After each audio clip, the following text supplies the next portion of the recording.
10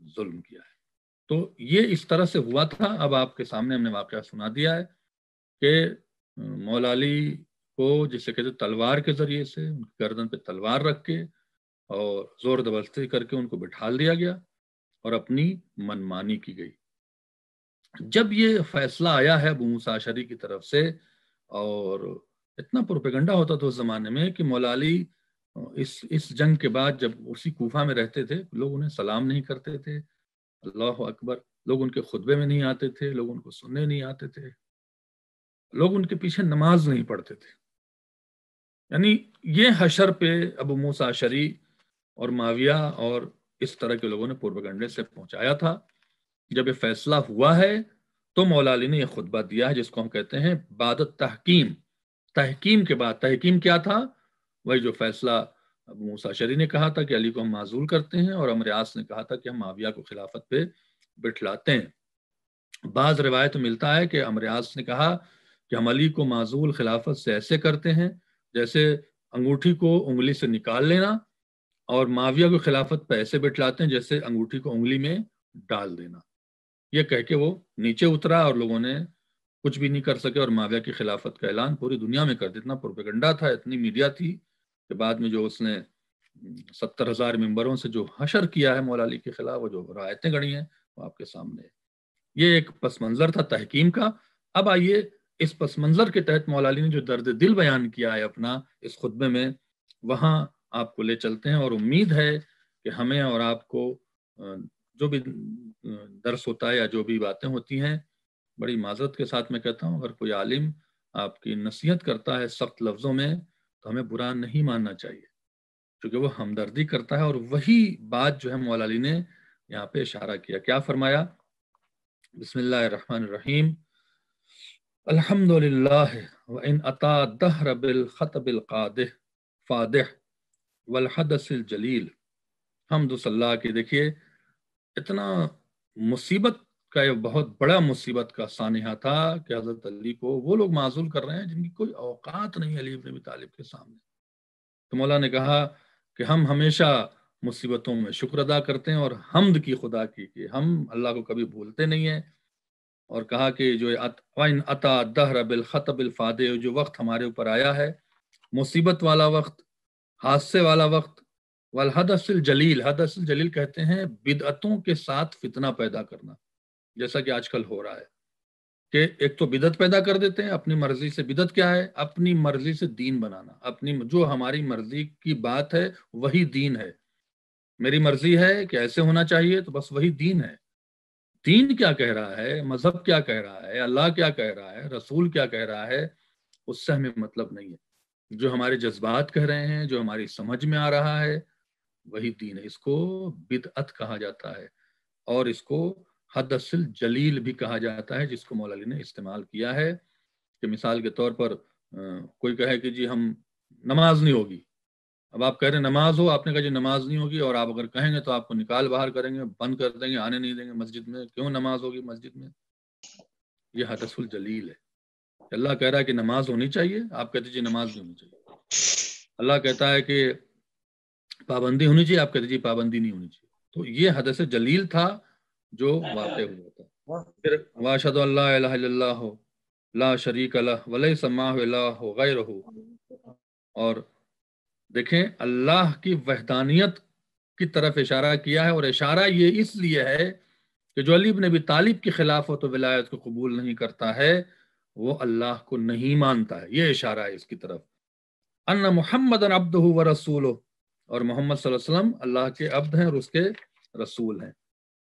اس کے بعد اصل واقع پر آئے، فرمایا اما بعد فإن معصیت الناصح الشفیق العالم المجرب۔ 4 لفظیں استعمال کی مولا علی نے اپنے لیے۔ کیا کہا ہے؟ فإن معصیت، مطلب کہہ رہے ہیں کہ تم نے جو ہے وہ جو گناہ کیا ہے، وہ جو انکار کیا ہے، تم نے کس کا انکار کیا ہے، کس کو چھوڑا ہے، کس کی بات نہیں مانی ہے؟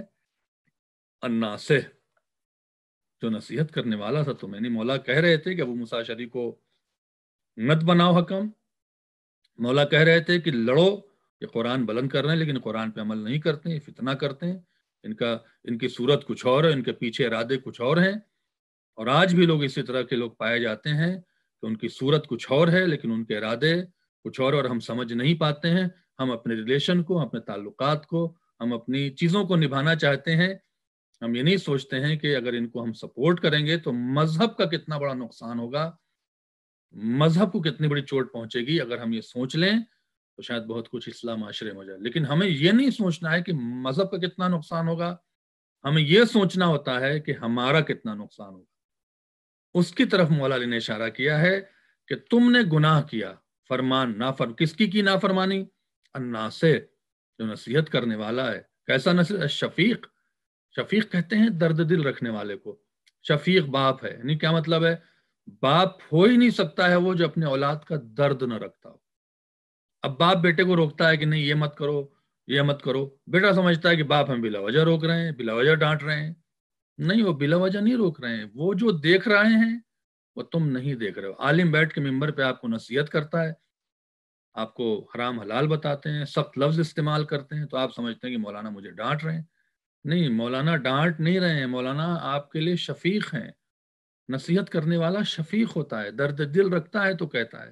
آپ کی اولادیں بگڑیں گی. آپ اگر مثال کے طور پر آپ کو روک رہے ہیں کوئی عالم کہ آپ یہ کام نہ کریں، گناہ ہے، تو عالم کا کوئی فائدہ نہیں اس میں، نہ اس کا کوئی نقصان ہے. آپ کا نقصان ہے کہ آپ گناہ کریں گے اور کل اللہ کے سامنے آپ کو جواب دینا پڑے گا. تو درد رکھ رہا ہے تو کہہ رہا ہے کہ کل اس کو کہیں گناہ نہ ہو جائے، کہیں اس کو عذاب نہ آ جائے، کہیں اس پر کوئی مصیبت نہ آ جائے. لہٰذا وہ گناہوں سے روکتا ہے، لہٰذا وہ برے کاموں سے روکتا ہے. وہ کام برے ہیں جو اللہ کی نگاہ میں برے ہیں. جو بہت سے ایسے کام ہیں جو اللہ کی نگاہ میں اچھے ہیں لیکن معاشرہ اسے برا سمجھ رہا ہے، تو برا کام نہیں ہے. معاشرے کے برا سمجھنے سے کوئی بات بری نہیں. اللہ جس کو برا سمجھ رہا ہے اس سے روکنا چاہیے ہمیں اور آپ کو. پھر کیا فرمائے؟ العالم، اس کی تم نے معصیت کی جو ناصح بھی ہے، شفیق بھی ہے اور عالم بھی ہے، یعنی علم رکھتا ہے، جانتا ہے سچویشن کو. سب سے بڑی بات جو آج کل ہمارے دور میں آئی ہے کہ جوہلا نے ممبر پکڑ لیا ہے، نہ ان کے پاس علم دین ہے، نہ قرآن کی تعلیم ہے، نہ حدیث کی تعلیم ہے، نہ کسی مدرسے میں پڑھے ہیں، نہ کسی حوزے میں گئے ہیں. بس بیٹھ کر جو منہ میں آ رہا ہے بولتے جا رہے ہیں. ایسے لوگوں سے بہت پرہیز کریں. اس کی طرف اشارہ مولا علی نے کیا ہے. ایسے لوگوں سے اگر آپ پرہیز نہیں کریں گے تو معلوم ہے آپ کا دین بھی جائے گا اور آپ کی آخرت بھی جائے گی. کہ جب کوئی جانتا ہی نہیں ہے، مثال کے طور پر ایک بندہ ہے، میں ہوں، میں لیپ ٹاپ کے بارے میں جانتا ہی نہیں ہوں، میں آئی ٹی کا بندہ ہی نہیں ہوں کوئی، یا میں میڈیکل کا بندہ ہی نہیں ہوں. میں دوائی لکھنا شروع کر دوں کہ بھائی سر میں درد ہو رہا تو یہ کھا لیجئے، پیر میں درد ہو رہا تو یہ کھا لیجئے، ہارٹ اٹیک میں یہ پی لیجئے. آپ نے ہمارے کہنے پر کہ مولانا صاحب کہنے، مولانا صاحب ڈاکٹر تھوڑی ہیں. کیا کہیں گے بہت سے لوگ ہیں، کیا قبلہ قبلہ کی بات؟ بھائی علم دین میں مانو، ڈاکٹر تھوڑی ہیں جو ان کی بات مانو کہ یہ میڈیسن کھا لو. جیسے آپ عالم سے توقع نہیں رکھتے ہیں کہ وہ ڈاکٹر میڈیسن بتائے گا، تو ایک میڈیسن والے سے امید کیسے رکھیں گے کہ وہ دین بتائے گا، مگر یہ کہ ہاں اگر وہ ڈاکٹر ہے اور جا کے دین سیکھا ہوا ہو. تو پرابلم یہاں پر آئے، پرابلم ہمارے معاشرے میں یہاں پر آئی ہے. جاہلوں کو ہم نے ممبر دے دیا ہے، اور جاہلوں کو جو سمجھ میں آتا ہے ان کو خوف ہے، وہ باتیں کرتے ہیں، بعد میں قوم کنفیوز ہوتی ہے، یہ بات ایسے کیسے ہو گئی، یہ بات ویسے کیسے ہو گئی. اس کی طرف اشارہ ہے کہ جو تمہیں نصیحت کر رہا تھا وہ عالم تھا. عالم بمانا جانتا تھا تمام چیزوں کو. جی اس کے پیچھے جو اس نے نیزے پر قرآن بلند کیا ہے، اس کے پیچھے ایک سازش ہے، اس کے پیچھے ایک سیاست ہے. دور اندیشی مولا علی کے پاس تھے. المجرب، تجربے کار تھا، وہ تجربہ رکھتا تھا. پھر کہا تو رسول حسرت و توقب الندامہ. جب بھی تم کسی عالم، کسی نصیحت کرنے والے شفیق اور کسی تجربے کار کی کو انکار کرو گے تو کیا ہوگا؟ تو رسول حسرت، تمہاری میراث حسرت ہو جائے گی.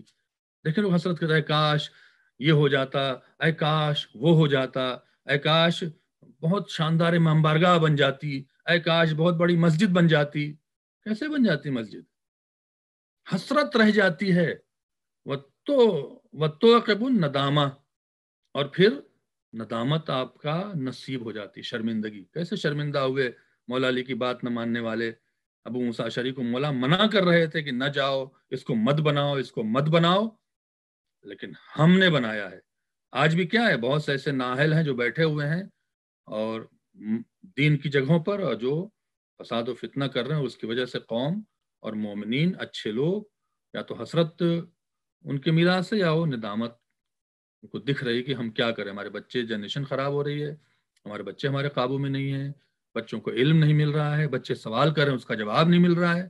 کیوں؟ اس لیے کہ جو مرکز ہیں جہاں سے علم بٹنا چاہیے وہاں پہ شاید میں کہتا ہوں کہ علماء نہیں ہے.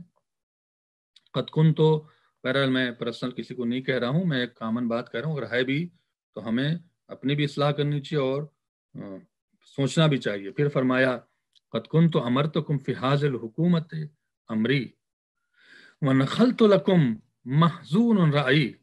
پھر فرمایا کہ تم لوگ جو ہیں اس طرح سے قد کنت امرتکم، میں تمہیں حکم دے رہا تھا، فی ھذ الحکومت امری، میرا امر تھا، تم کیا کر رہے تھے؟ نخلت لکم محسون رائی،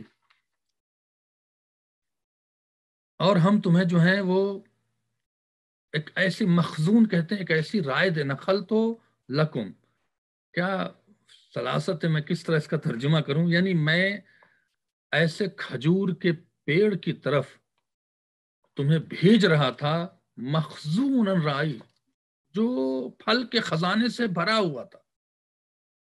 اللہ اکبر. نہیں، مولا علی فرماتے کہ جو میں کہہ رہا تھا کہ جا کے لڑو، تو وہ ایسا ایک خود جسے میں تمہیں کھجور کے درخت کی طرف بھیج رہا ہوں جو خزانوں سے بھرا ہوا تھا، اس طرح میری رائے تھی. لیکن کیا ہوا؟ قد کنت امرتکم فی ھذ الحکومت امر، اور میں ایسی مطلب محکم فیصلے کی طرف تم کو لے جا رہا تھا جس سے تم شرمندہ نہیں ہوتے، جس سے تم نادم نہ ہوتے. لو کان یطاع لقصیر امرا، یہ ایک فریز ہے، ایک عرب میں جملہ بولا جاتا ہے کہ تم اس نوبت کو نہ پہنچتے. نوبت کیا ہوئی تھی کہ ابو موسیٰ اشعری نے حضرت علی کو معزول کر دیا خلافت سے، تو اس پر پورا عراق، جو لوگ لڑ رہے تھے حضرت علی کے ساتھ معاویہ کے خلاف، وہ سارے شرمندہ ہو گئے، سارے بھاگ کے ادھر ادھر منہ چھپانے لگے، کچھ کٹ حجتی میں لڑنے لگے. یہ جو ایک مصیبت آئی، اور آج بھی مصیبت، وہی مصیبت جو ہے آج ٹیررزم اور دہشت گردی کے حوالے سے آج بھی مسلمانوں کو بدنام کر رہی ہے. اگر حضرت علی کی بات مانے ہوتے، معاویہ نہ آیا ہوتا، بنی امیہ نہ آئے ہوتے تخت و تاج پر، اور اسلام کی اہم جگہوں پر بنی امیہ شاہ نہ ہوتے، تو آج یہ نوبت نہیں آتی جو آج مسلمانوں کی نوبت آئی ہے، اور جس طرح سے مسلمانوں کو ذلیل و رسوا کیا جاتا ہے دہشت گردی کے نام پر. وہی مولا کہہ رہے ہیں کہ لو کان یطاع لقصیر، یہ قصیر، اگر تم نے قصیر کی اطاعت کی ہوتی تو ایسا نہ پاتے. یہ ایک واقعہ ہے جس کو میں سنانا چاہتا ہوں، بہت سے لوگوں نے اس واقعے کو نہیں دیکھا ہوگا. قصیر جو ہے ایک شخص تھا. وہ شخص کون تھا؟ ایک ہیرا. ہیرا ایک جگہ ہے، جزیرہ ہے، جہاں کا بادشاہ حزیمہ تھا. وہ جو ہے وہ اس نے ایک جزیرے پہ حملہ کیا، حزیمہ نے، اور وہاں کا بادشاہ تھا عمر بن ضرب، اس کو قتل کر دیا. جنگ کیا، قتل کیا، اور مال لوٹ کے واپس آ گیا. وہ جو جزیرہ تھا عمر بن حاز، جس کو حزیمہ نے قتل کیا تھا، عمر بن ضرب کی بیٹی تھی جس کا نام تھا زبا. وہ اپنے باپ کی جگہ پہ بادشاہت پہ بیٹھتی ہے، لیکن وہ سوچتی یہ ہے کہ میں اپنے باپ کے قتل کا بدلہ کیسے لوں. تو اس نے ایک سازش کی. سازش کیا کی؟ زبا جو اپنے باپ کے قاتل حزیمہ کو ایک پیغام بھیجا کہ عورت کا اچھا نہیں لگتا ہے بادشاہت کے تخت بیٹھنا، ایسا کرو کہ تم ہم سے شادی کر لو، اور شادی کر لو اور یہیں آ جاؤ، اور آنے کے بعد ہماری جو حکومت ہے ہم تمہیں حوالے کر دیں گے، ہمارے تم شوہر ہو جاؤ گے. تو اس نے، حزیمہ نے کہا کہ کیا تم آؤ گی؟ تو اس نے کہا اگر میں تمہارے پاس جاؤں گی شادی کرنے کے لیے تو مجھے تانا ملے گا، میں عورت ہوں اور میرے لیے شان نہیں کہ میں خود جاؤں، عورت کی ایک عزت و آبرو ہوتی ہے، تو تم خود ہی آؤ. حزیمہ نے کہا کہ ٹھیک ہے، اور تم آؤ اور ہم سے شادی کرو اور ہمیں اپنی بیوی بناؤ، اور یہ خلاف جو بھی ہماری حکومت ہے بادشاہت لے لو. حزیمہ جو کہ بادشاہ تھا دوسرے ہیرا کا، اور یہ بادشاہ تھی ایک جزیرے کی جو خاتون تھی. تو حزیمہ نے جب اس کی بات کو سنا تو تھوڑی اس کے اندر لالچ آئے کہ چلو بھائی ہم شادی بھی کر لیں گے اور ہمیں وہاں کی ساری حکومت بھی مل جائے گی. اس نے سب سے مشورہ کیا، سب نے کہا کہ ہاں آپ جائیں، آپ فوج لے کے جائیں، وہاں شادی کریں. لیکن جو یہ قصیر تھا، جو ان کا ایک مشاور تھا، اس نے حزیمہ سے کہا کہ آپ نہ جائیں، اس لیے کہ اس میں ایک عورت جس کے باپ کو آپ نے قتل کیا ہے، وہ آپ سے شادی چاہ رہی ہے، اور یہ ٹھیک نہیں لگ رہا، اس میں سازش لگ رہی ہے، آپ نہ جائیں. حزیمہ نے کہا نہیں تم ایسی باتیں کر رہے ہو، تم اسی طرح کی بس نگیٹو سوچ رہے، تو بولا نہیں جائیں، اس میں ٹھیک نہیں ہے۔ حزیمہ نے اس قصیر کی بات نہیں مانی اور وہ فوج لے کر اس جزیرے میں پہنچا۔ فوج کا پہنچنا تھا کہ فوج نے استقبال بہت اچھے سے اس فوج کا نہیں ہوا، 1000 آدمی کی فوج لے گیا تھا حزیمہ شادی کرنے کے لیے، قصیر بھی اس کے ساتھ گیا تھا۔ جب قصیر نے کہا کہ دیکھیے ابھی بھی وقت ہے، واپس چلے جائیں، ہمیں سازش لگ رہی ہے، ان کا رویہ ٹھیک نہیں لگ رہا ہے، انہوں نے حزیم نے کہا کہ تم پھر نگیٹو سوچ رہے ہو، کچھ نہیں ہوتا ہے۔ دیکھیں اوور کانفیڈنس، غرور جو ہے کہاں انسان کو پہنچاتا ہے۔ اور اس نے جو ہے وہ جو زبہ تھی، اس نے چاروں طرف سے فوج کو، جب جزیرے میں پہنچ گئی، جب راستے سارے بند ہو گئے، چاروں طرف سے گھیر کے حزیمہ کو اس کی پوری فوج کے ساتھ قتل کر دیا۔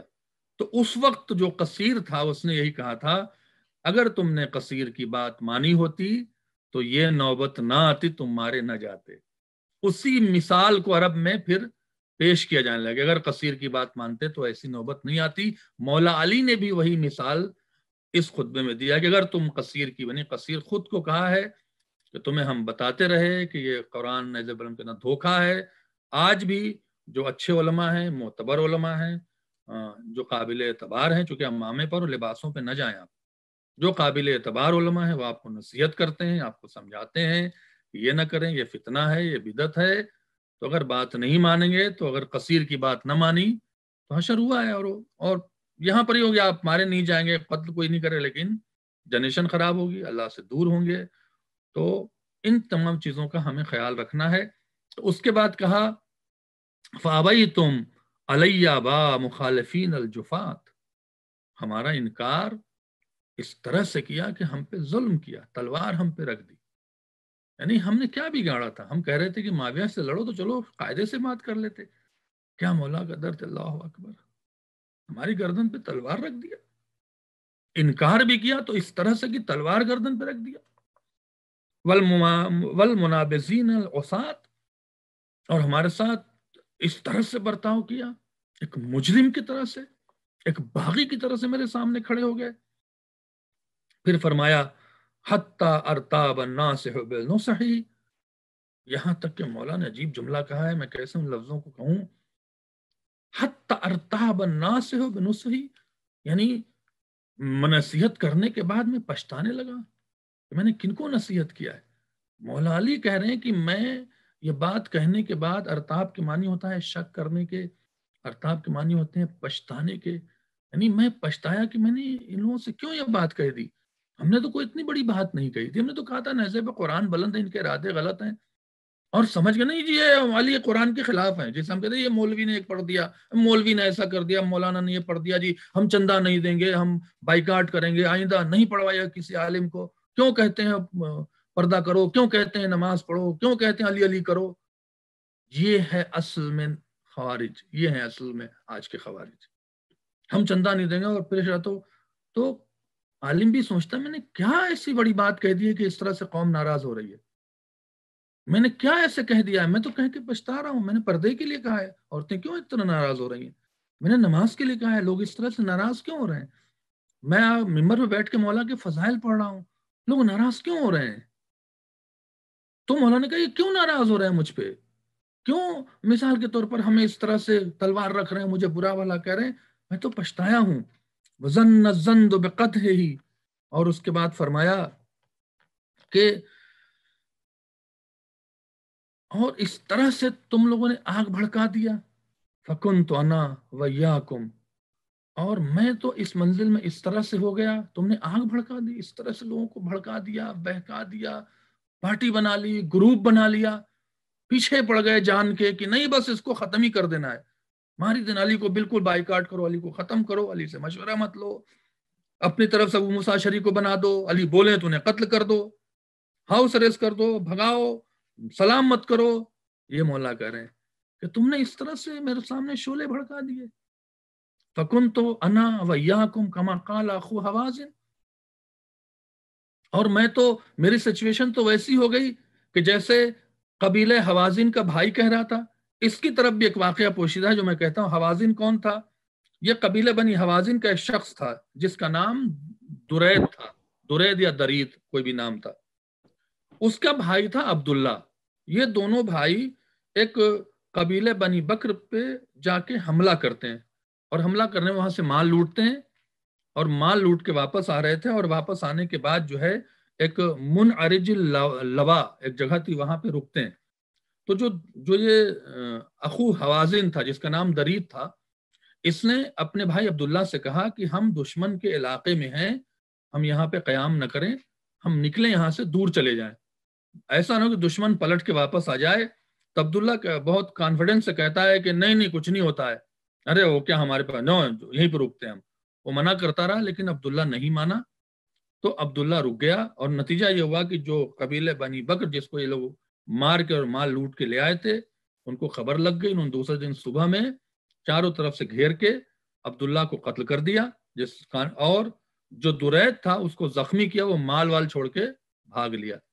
مطلب کیا ہے، نقصان بھی ہوا اور جان بھی گئی۔ اس کو مولا کریں کہ میں تمہیں نصیحت کر کے ایسے ہو گئے جیسے اخوان کا بھائی درید، جسے نصیحت کی تھی وہ بھی ختم ہو گئے اور خود کو بھی زخمی کروا لیا۔ امرتکم امری بمعرج اللوا، ہم نے تمہیں حکم دیا جیسے حکم دیا تھا درید نے معرج اللوا کہ یہاں پہ قیام نہ کرو۔ فلم تستبینوا النصح الرشد الا الزحل الغد، اور عبداللہ نے درید کی بات کو نہیں مانا۔ دوسرے دن صبح میں کیا ہوا تم سب نے دیکھ لیا ہے۔ تو یہ ایک خطبہ تھا جسے ہم نے آپ کی طرف بیان کیا کہ میری یہ گزارش ہے، میں نے کوئی پرسنل بات اپنے لیے کسی لیے کہ میں بھی نصیحت چاہتا ہوں کہ آپ حضرات جب بھی کبھی دین کا میٹر آئے تو بہت سوچ سمجھ کے فیصلہ کریں۔ کوئی عالم اگر آپ کو نصیحت کرتا ہے، حرام سے روکتا ہے، واجب کی طرف آپ کو تنبیہ کرتا ہے، تو ناراض نہ ہو۔ وہ ایسے ہے جیسے ناصح شفیق، درد رکھتا ہے تو کہتا ہے، اگر درد نہیں ہو تو آپ کی میٹھی میٹھی باتیں سنا کے چلا جائے، وہ شفیق نہیں ہو سکتا ہے۔ شفیق وہ ہے جو آپ کو روکے۔ کل آپ خدا نخواستہ آپ حرام کرتے ہیں اور عالم کہتا نہ کریں، روکتا کیوں ہے؟ اسے ڈر ہوتا ہے، اس کو درد، یہ مومن ہے، یہ جان بوجھ کے نہیں کر رہا ہوگا، چلو اس کی نصیحت کرتے ہیں تاکہ حرام سے رکے، تو خداوند عالم کے سامنے عذاب نہ پڑے، اس کو خدا کے سامنے شرمندہ نہ ہو۔ کوئی نصیحت کرے تو اس طرح سے ہمیں ری ایکشن نہیں کرنا چاہیے جیسے خوارج نے کیا تھا۔ السلام علیکم ورحمۃ اللہ وبرکاتہ۔